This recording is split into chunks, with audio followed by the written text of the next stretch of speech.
ഹബീബിന്റെ അല്ലാഹുവിനോടുള്ള ബന്ധം പാതിരാ സമയത്ത് എഴുന്നേറ്റ് നിന്ന് ആയിഷ റളിയല്ലാഹു തആല പറയാ, അല്ലാഹുവിന്റെ റസൂൽ പലപ്പോഴും പാതിരാ സമയത്ത് എഴുന്നേക്കും. ഇടത്തെ വലത്തെ കൈപ്പത്തി എടുത്ത് ആ വലത്തെ കൈപ്പത്തിയിലേക്ക് മുഖം വെച്ചെന്റെ ഹബീബ് ഇറങ്ങും.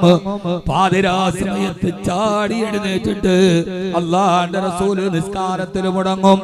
ആ നിസ്കരിച്ച് കുറെ കഴിയുമ്പോൾ ആയിരുന്ന ഇരിപ്പിന് തന്നെ ഇടത്തെ കൈ ഇങ്ങനെ ചേർത്ത് വെച്ചിട്ട് ചിലപ്പോഴൊന്ന് മയങ്ങാറുണ്ട്. ആയിഷ റളിയല്ലാഹു തആല പറയാ, എന്റെ പ്രിയപ്പെട്ട സഹോദരാ, ഞാൻ എന്റെ യുവാക്കളോട് യുവതികളോട് അല്ലാഹുവിന്റെ റസൂലിനോടുള്ള ഇഷ്കിനെ പറയുന്ന ഈ മാസത്തിൽ ഓർമ്മിപ്പിക്കട്ടെ.